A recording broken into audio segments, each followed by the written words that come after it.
Ficaram com saudade de mim?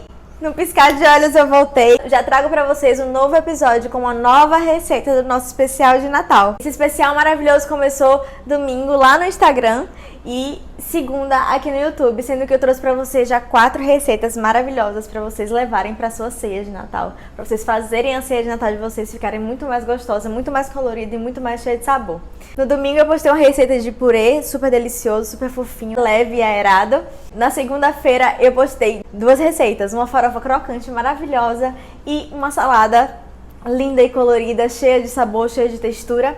Ontem eu postei pra vocês uma receita de pernil de porco deliciosa para poder ser um dos pratos principais da sua ceia e acompanhar aqueles outros pratos que eu mostrei pra vocês. E não menos importante, mas muito especial, eu deixei esses 2 últimos dias para trazer para vocês os doces da sua ceia. Eu gosto muito da parte de sobremesas do Natal, apesar de não ser uma pessoa que tem muito costume de fazer doces, mas além de gostar muito de comer doces, né, de provar novos doces, diferentes doces, eu gosto muito de testar também, porque apesar de eu não saber muito fazer, eu adoro um desafio. E eu tô sempre tentando fazer receitas de doces que eu geralmente não tenho costume de fazer. E foi isso que eu pensei, né? Eu quis sair um pouco da minha zona de conforto dos doces e eu pensei, vou trazer 2 sobremesas maravilhosas que vão agradar a todos, né, no final desse especial. Então eu vou trazer pra vocês uma receita de fruta, que é a nossa receita de hoje, e uma receita de chocolate pra agradar a todos os 2 lados. O que eu vou trazer pra vocês hoje nada mais é do que um rocambole de pêssego com morangos e um creme chantilly com cream cheese, feito num pão de ló maravilhoso e um recheio super balanceado, uma sobremesa muito leve de se comer e muito gostosa de se fazer. Tudo muito simples e sem segredo que eu trouxe pra vocês. Espero acertar, né? Porque é a segunda vez que eu faço essa receita. A primeira vez que eu fiz o teste deu certo e essa segunda vez vamos rezar pra dar certo, né? Porque eu tô aqui nas melhores das intenções. Mas também, se não der certo, a gente vai mostrar a cozinha real, a cozinha como ela é, né? Que pode dar certo e pode não dar certo. Principalmente quando você está iniciando em algumas coisas e como eu estou me aventurando aqui nos doces. Anotem aí, lembrando que todos os ingredientes vão estar completos na descrição aqui do nosso vídeo. Antes de tudo, já se inscreve no canal, já deixa os comentários, já diga se gostaram desse especial. É o nosso primeiro especial, então tô fazendo tudo com muito carinho, da melhor maneira que eu posso entregar pra vocês. Lá no meu Instagram também, IsadoraTA, vocês podem conversar comigo, trazer ideias, críticas e sugestões. Eu aposto que estou muito aberta a ter essa conversa, a gerar essa conexão com vocês pra gente construir mais e mais esse canal da melhor forma possível pra vocês. Vamos primeiro pré-aquecer nosso forno, 170 graus mais ou menos. Nós queremos uma temperatura baixa porque ele vai assar um pouco devagar, porque ele é um bolo que ele precisa desse tempo devagar de cocção. Ele é um pão de ló que ele não leva fermento químico, então o que faz ele crescer e ficar fofinho são as claras em neve, incorporar todos os outros ingredientes da massa, certo? E para esse bolo crescer bonito, a gente vai precisar de uma forma assim, como se fosse um tipo tabuleiro, né? Eu não tenho aquela forma de pão de ló que ela é mais baixinha, sabe? Que ela é comprida, mas eu tenho essa forma aqui e como eu quero deixar ele fininho, ela é comprida, eu acho que ela serve muito bem para essa finalidade. E o que a gente vai fazer? Se você tiver uma forma dessa ou a outra forma, você não vai untar a forma, porque se você untar a forma, o bolo ele vai crescer, vai desgrudar das paredes e ele vai colapsar. E ele vai ficar muito fino e não vai ficar fofinho do jeito que a gente quer. Então o que a gente vai fazer aqui? Vamos pegar um pedaço de papel manteiga, cortar certinho do tamanho da forma, certo? E a gente vai pincelar com um pouco de óleo ou azeite ou manteiga, só a parte de baixo. Eu pincelei aqui já um pouquinho, mas eu vou mostrar pra vocês de novo como é que eu fiz. Vamos pincelar só a parte de baixo e grudar esse papel manteiga só no fundo, sem untar as laterais. Beleza? A primeira coisa que a gente vai fazer é pré-aquecer o forno e preparar a nossa forma. Vou guardar essa forma aqui e vamos para a massa, que tem vários truques para eu mostrar para vocês.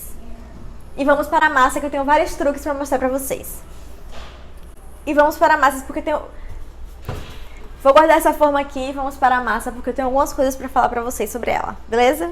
Então, para a nossa massa, como eu falei pra vocês, é uma massa que não leva fermento químico, então a gente vai bater as claras em neve.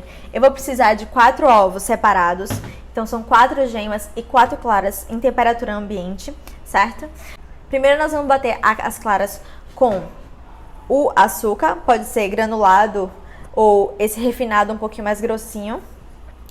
E aqui tem 100 gramas de açúcar, então a gente vai colocar assim, metade desse açúcar aqui dentro das claras, mais ou menos metade. Então eu vou colocar aqui. Vou colocar meia colher de chá de sal. Eu utilizo o sal e um componente ácido nas claras justamente para as claras ficarem mais estabilizadas e a gente poder ter essa massa crescer mais fofa e mais bonita. O ácido ele tem essa capacidade de estabilizar nossas claras. Então você pode usar meia colher de chá de suco de limão, ou um quarto de colher de chá de vinagre de álcool, ou um quarto de colher de chá de cremor tártaro, que também é um componente ácido. Então eu vou colocar aqui. Vou espremer aqui nessa colherzinha. A gente vai bater aqui em picos firmes. Então, quando a grade da batedeira sair, né? Quando o arame da batedeira sair, ele vai sair limpo. Então, vamos aqui bater. Eu comecei primeiro fazendo a massa, porque ela, além de assar, ela assa por mais ou menos 20 a 25 minutos. Ela precisa descansar por pelo menos umas meia hora para poder ela não colapsar também. Já bati aqui as claras, tá vendo? Eu vou transferir essas claras para uma outra vasilha, porque a gente vai bater aqui agora as gemas com o restante do açúcar. Vamos lá. Agora nós vamos colocar aqui as quatro gemas junto com o restante do açúcar. O restante do açúcar. E vamos bater até obter um creme leve e homogêneo. E ele ficar bem esbranquiçadinho em ponto de... Sabe quando você levanta assim, forma aqui meio um fio, assim, uma corda, assim. Pronto, ó. Já bati aqui as nossas gemas. Ó, como elas estão. Ó a cor delas, elas estão bem clarinhas, tá vendo? A gente agora vai voltar pra batedeira. Vai adicionar 50 gramas ou um quarto de xícara de azeite de oliva. A gente bate até essa consistência assim, mais ou menos de maionese, quando ele estiver bem incorporado. E o que a gente vai fazer agora? Adicionar a farinha apenas para dar uma leve batida, para que ela possa se juntar, que é esse creminho, A gente vai dar uma leve batida. A gente não vai bater muito para não desenvolver o glúten e não pesar o nosso pão de ló. Então eu vou adicionar a nossa farinha e vou adicionar também uma colher de sopa de água.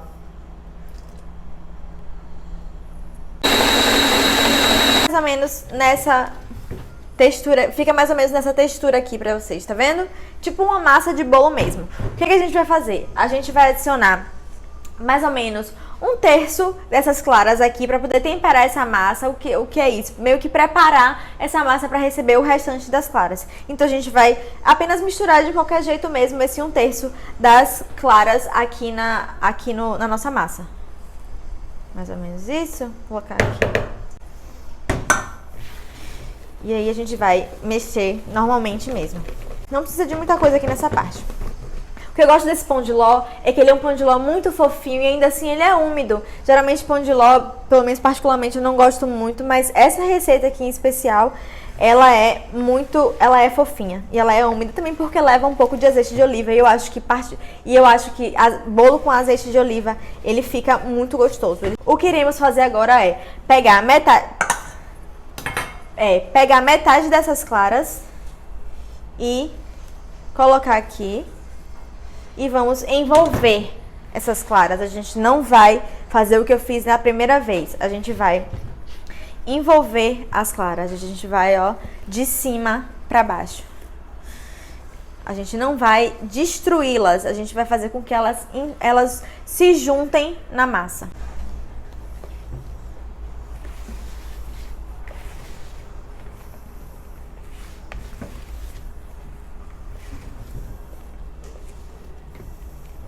E agora eu vou adicionar o restante das nossas claras. Acabei de envolver todas as claras. Eu vou adicionar aqui umas raspinhas de limão. Acho que dá um toque especial. Você também pode colocar raspas de laranja. Fica muito, muito gostoso. Agora o que a gente vai fazer é colocar essa massa na nossa forma. Na forma que você tiver aí, como eu falei pra vocês, ou nessa aqui. Aqui.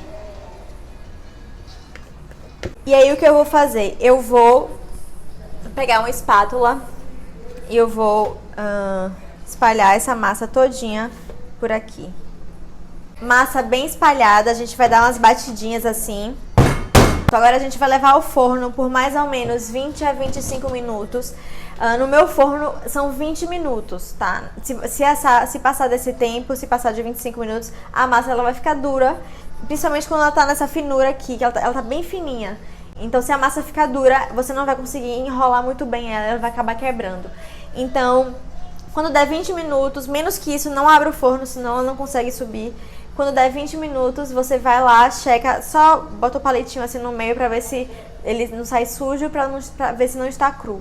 Se sua forma for mais estreita, um pouco mais alta, talvez ela precise um pouco mais, talvez ela precise de 25 minutos. Então, a partir de 20 minutos, você já confere e se tiver limpo, já vai estar pronta pra ser retirada. Eu vou levar ao forno, enquanto isso a gente vai fazendo nossa geleia de pêssegos maravilhosa, que vai compor o recheio do nosso rocambole. Eu escolhi fazer o recheio do nosso rocambole de pêssegos, de geleia de pêssego, porque eu acho que essa época do Natal, pêssego combina demais, além de ser uma fruta que está um pouco mais em abundância, né, nesse período do ano.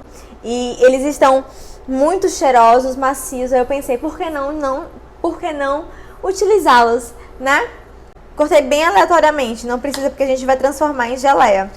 E aí, se seu pêssego estiver bem maduro, bem molinho, assim, bem docinho como esse aqui tá, então você não precisa adicionar muito açúcar. Esse aqui tá muito docinho, então eu vou adicionar apenas 2 colheres de sopa de açúcar para fazer a nossa geleia. Eu vou pegar nossos pêssegos aqui, vou colocar na panela. Vou adicionar 2 colheres de sopa, vou adicionar 2 colheres de sopa de açúcar, que é basicamente o que tem aqui.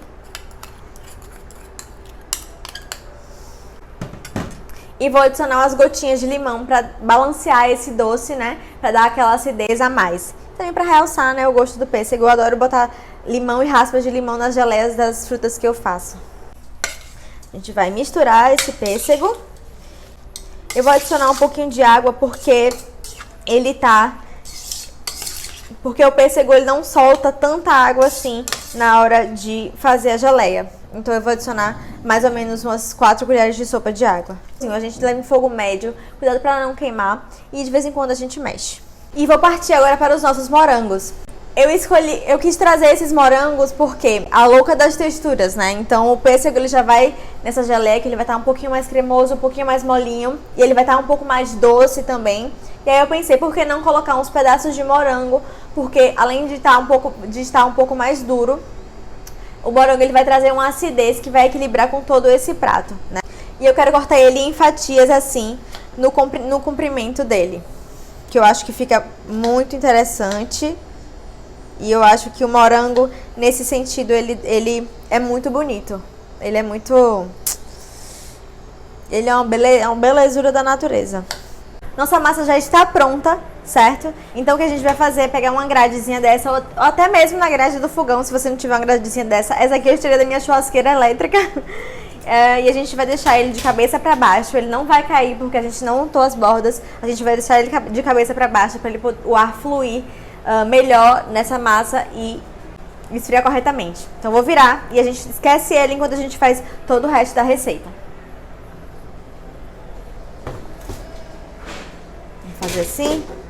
Vou botar assim. Nossa geleia de pêssego já está pronta. Eu amassei com um pouquinho com garfo para ela poder ficar um pouco mais cremosa. Deixei os pedaços de pêssego. Ela ficou numa cor muito, muito bonita. E ela tá muito gostosa. Tá com o doce dela tá bem balanceado. Eu vou levar agora para esfriar e a gente vai dar continuidade à nossa receita.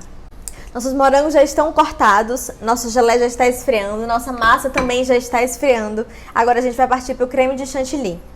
Nada mais é do que o chantilly, né? Chantilly creme de leite integral, né? Aquele creme de leite que bate chantilly gelado e 200 gramas de cream cheese. Se possível, um cream cheese de boa qualidade. Não vou adicionar açúcar porque já tem a massa que é doce, a geleia que é doce, então eu não quero adicionar açúcar, eu só quero mesmo esse sabor neutro de creme para poder complementar esse rocambole. Cuidado para não bater demais, senão ele vai virar manteiga e não é isso que a gente quer, vai ficar aquela textura de manteiga na boca. Terminar de bater na mão para poder atingir a consistência que eu quero, tá vendo? Ó como ele tá. Ele ainda não tá bom, mas eu vou terminar de bater na mão porque ele pode passar do ponto muito fácil. Ó como já muda. É muito rápido essa etapa. Eu quero ele um pouco mais firme, eu também não quero ele nem tão mole, nem ponto de manteiga. Eu quero um creme mais firme. Até porque na hora de eu enrolar, eu não posso ter uma coisa que se espalhe toda, né? Tá vendo? Picos suaves. Pra mim já tá ótimo aqui, até porque quando ele esfria, ele endurece mais. Vou levar pra gelar e vou organizar tudo aqui pra gente montar a nossa sobremesa maravilhosa. Gente, coloca um pouquinho de açúcar, tá? Pelo amor de Deus, coloca um pouquinho de açúcar, porque eu esqueci que tem que colocar açúcar. E ficou com gosto de cream cheese. Bota um pouquinho de açúcar, bota umas 2 colheres ou 3 colheres de sopa de açúcar na hora de bater. Cozinha real é isso, gente. Eu fui provar agora com o morango, ele ficou meio com gosto de queijo. Enquanto a nossa geleia esfria, eu vou colocar a massa, essa toalha limpa, certo? Com um pouco de açúcar impalpável, aquele açúcar de confeiteiro, sabe, que tem amido. A gente vai dar uma primeira enrolada para ela ficar um pouco mais fácil de enrolar na hora que ela receber o recheio, certo? Então ela já esfriou completamente. A gente vai jogar o açúcar aqui por cima, justamente para não grudar, porque aquela partezinha do bolo geralmente em cima gruda, né? Então a gente vai jogar ele todo aqui. Delícia! Gente, eu tô muito confeiteira. Eu tô assim, chocada comigo mesma. Então a gente vai virar aqui nossa massa. Eu vou pegar aqui assim e vou virar. Ela soltou dos lados, mas se a sua não soltar, você desgruda com a faquinha mesmo e funciona do mesmo jeito. Então ela já tá aqui, a gente só vai tirar o nosso papel. Com cuidado. Ela ficou no ponto ideal, foram 20 minutos exatos. A gente vai acostumá-la com o formato do rocambole. Então a gente vai enrolar ela assim e vou deixar ela aqui. Será que vai caber ali? Não sei. Vamos colocar aqui em cima. Se não couber se não couber na minha travessa, eu boto na tábua. Porque a gente é assim, a gente faz o que eu já falei pra vocês, a gente só trabalha com o que a gente tem. Ela já ficou um pouco no formato que a gente queria, né? Então, o que a gente vai fazer agora? Primeiro, a gente vai deixar pelo menos 1 centímetro das bordas, dessa borda aqui e dessa borda aqui, porque na hora de girar o recheio ele vai um pouco pra frente. Então primeiro eu vou botar a geleia, porque a geleia vai acabar também hidratando um pouco mais o nosso pão de ló. Vou colocar aqui. Nossa geleia já tá espalhada, agora a gente vai colocar uma parte do nosso creme, porque a outra parte a gente vai colocar em cima pra decorar com os morangos.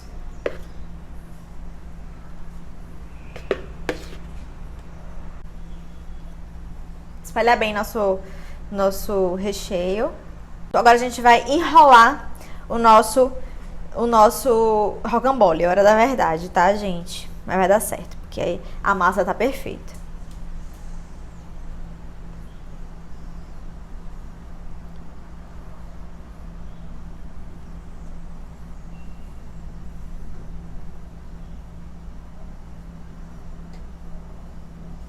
A gente vai girando assim. E aí, quando chega no final, a gente enrola aqui, traz pra cá. A gente vai, aos pouquinhos, tirando nossa toalha. Na verdade, é bom você deixar esfriar ele um pouquinho. Mas, como eu quero mostrar a vocês logo, eu vou finalizar só com um pouquinho de açúcar de confeiteiro, assim. Eu vou colocar assim bem grosseiramente, que eu não quero nada muito perfeitinho. Lateral. A gente vai colocar os nossos morangos lindos, decorar aqui em cima, tudo muito bonito. e simples, que é o melhor de tudo. A gente vai só colocar aleatoriamente. Gente, olha que coisa linda. Eu gosto de fazer sobremesas assim, fáceis, que não precisam de muita coisa, assim, sabe? E aí ela fica essa coisa assim bonita, abstrata, diferente. E eu gostei muito do resultado. Eu acho que todas as etapas foram muito bem feitas. Modéstia à parte. Aqui está nosso rocambole. Acho que vocês vão gostar muito dessa primeira sobremesa que eu trouxe pra vocês. Ela é muito gostosa, ela é muito equilibrada nos sabores. Essa é uma sobremesa pra quem gosta de fruta, pra quem gosta de sobremesa que não é muito doce. É uma sobremesa leve e eu aposto que vai agradar todo mundo na ceia de vocês. Nosso terceiro episódio aqui da nossa série especial de Natal. Amanhã temos nosso último episódio e a nossa última sobremesa, que eu também aposto que a sobremesa de amanhã, pra quem ama chocolate, vai ficar babando. Agora eu vou cortar um pedaço pra provar essa delícia, né? Até porque eu sou filha de Deus, eu fiz, então eu também vou comer. Eu vou cortar assim. Ai, que lindo! Eu amo quando a sobremesa minha das... Ai, que gente! Depois, minha boca enchendo de água eternamente, né? Depois que ele esfriar, o creme de chantilly, ele vai dar uma endurecida, ele vai ficar melhor de cortar. E servir também. Então é por isso que eu aconselho vocês sempre a fazer no dia anterior para poder servir, para poder comer mais apurados os sabores, tudo, a textura vai ficar muito melhor. Gente, agora dá licença. Olha isso aqui. Olha isso aqui. Olha isso aqui. Que belezura. Eu vou provar. Meu Deus, isso aqui tá desmanchando. Pra quem conhece pão de ló ressecado, nunca provou esse pão de ló dentro dessa receita. Gente, tá muito molhadinho, a geleia acabou umedecendo o pão de ló. O azedinho e a textura crua do morango, junto com a geleia e esse creme de chantilly, que por favor, botem açúcar, eu esqueci de avisar. Esse creme de chantilly maravilhoso, que contrasta com tudo e dá aquela vibração final, sabe? Tá linda, tá elegante, tá simples de fazer. Apesar de ter alguns passos, mas é como eu falei pra vocês, comida de Natal a gente tem que dedicar aquele nosso tempinho especial. E outras comidas também, mas assim, na de Natal é mais ainda, né? A gente dedica aquele tempinho especial pra poder fazer essas etapas com calma e degustar, porque vale muito a pena. Façam em casa e amanhã tem mais. Um cheiro e até a próxima. Eu vou ficar aqui provando.